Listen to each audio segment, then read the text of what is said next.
there, synth drones. Oh, today we're going to be talking about the Rev 2 by Sequential. Hi, I'm Pure Ambient Drone, aka James Drone, and jamesdrone.com is the place to be to connect with me. So hit the subscribe button, tap the bell, keep up with all of my synth adventures. It is a lot of fun over here.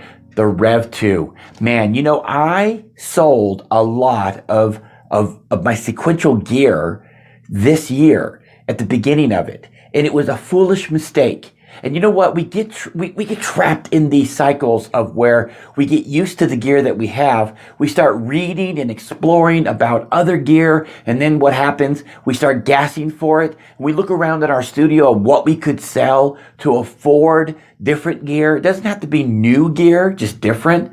And what do? We start selling stuff. And we start buying other stuff, only to realize that we had some of the best stuff already that we sold to get some of the stuff that we really didn't want. Ever been caught in that situation? I was. And that's not necessarily to say that the stuff I bought isn't good gear. It's fantastic gear. That's why I bought it. But it just wasn't gear for me.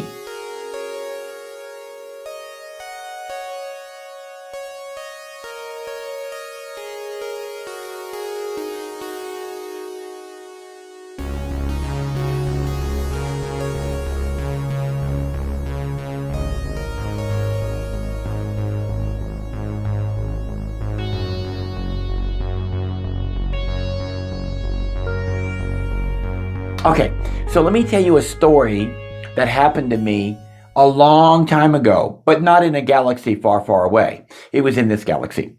So my father, I would say about 25 years ago, would cut lumber on Fort Leonard Wood. It's a military base here in Missouri. You'd have to get a permit, get permission to go back there and clear some wood. And I believe it was sort of like a way that the military used people to come in to get free wood, to clear land for the military training base. And then the person clearing the wood who did the labor, their reward was they got the wood. Okay. So, anyways, he was back there cutting wood. And so, I get a message from my mom saying that my dad had forgotten something. Remember, this is actually before cell phones were really common with people.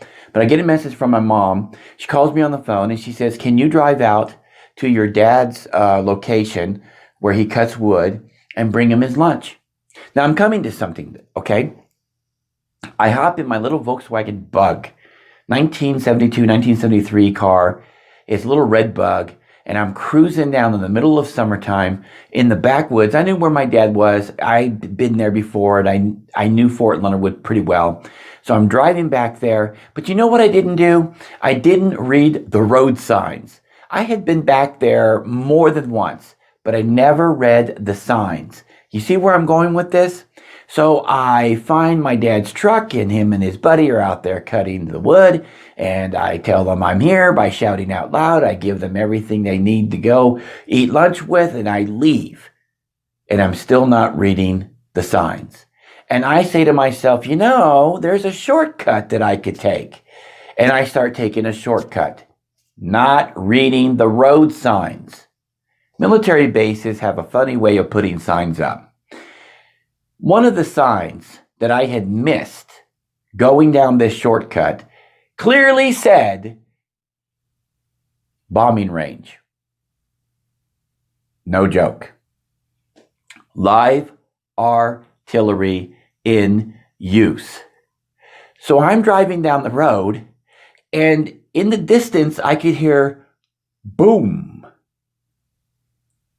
And then I hear whoosh, kaboom. Yeah. Shells, live shells, were being fired in my direction. And there was a giant pothole made by an earlier explosion. And I'm going as fast as I can, because now I'm freaking out. This is a dirt road, by the way. It's a back road. And I'm going as fast as I can.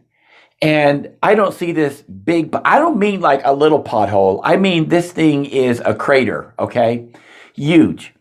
And I'm going so fast that by the time I see it, I'm hitting the brake And I still, man, I tell you what, I landed so hard, it knocked the car out of gear. I thought I flattened the tires. I thought I destroyed the car. I didn't know what to think. Um, I just knew that there was more bombs coming my way. And when I looked down, I was panicking because the car wasn't going. I realized it got knocked out of gear. I put it back into gear, and luckily I was able to get out of that crater. And I continued on, getting myself out of there and reading the signs to see when I was past that zone. Very scary situation. Well, the reason why I told that story is because, one, it's absolutely true. It happened to me, and I thought you'd be interested in hearing this. And two, we sometimes do that with our gear. We don't read all of the signs on the road on getting gear or selling gear or trading out gear for other gear. And that's what happened with me with Sequential. You see, the road signs were clear. I love sequential synthesizers.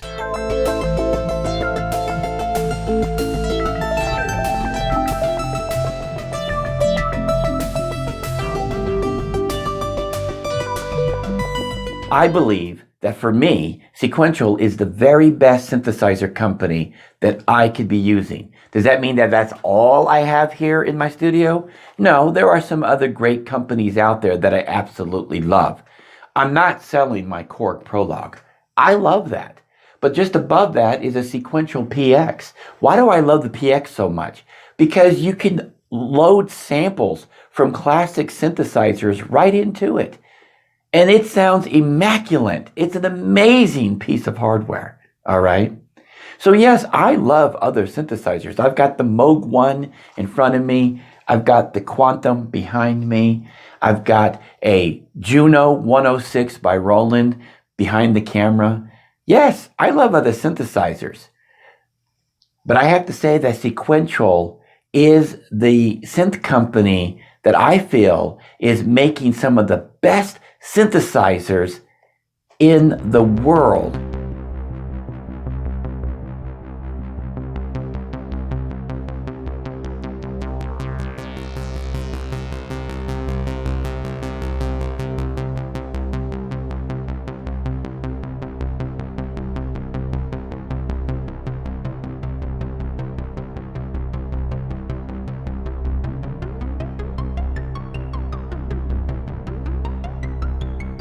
Now, the Rev 2 to me is an innovation. It is a machine that I think was birthed, conceived, if you will, out of the need for analog to grow to the next level. And the way that Dave Smith has approached the design and the way that the Rev 2 delivers is just amazing to me. Because where other hybrid synthesizers are trying to take us on this huge fat journey that when you push one or two keys, a billion things are happening. Dave Smith designed the Rev 2 so that you can fit it into a mix with bare minimum of processing. And that's what I like. That's what I love. That's what I need from the Rev 2.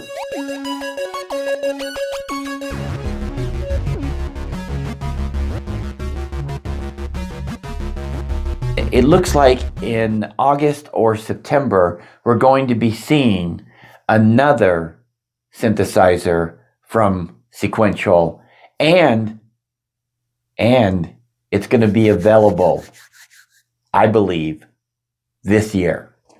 Okay, so not just an announcement, but it should be available this year. I have no idea what it's going to be. Believe me, I've been talking to some people who do know what it is, and they're not talking. So he's going to surprise us with something, and I'm really excited about it. And I know that there's other synth companies out there that are making some really great products right now, and that there's already some really great products out there on the market already. But I'm really excited to see the next product coming from Sequential.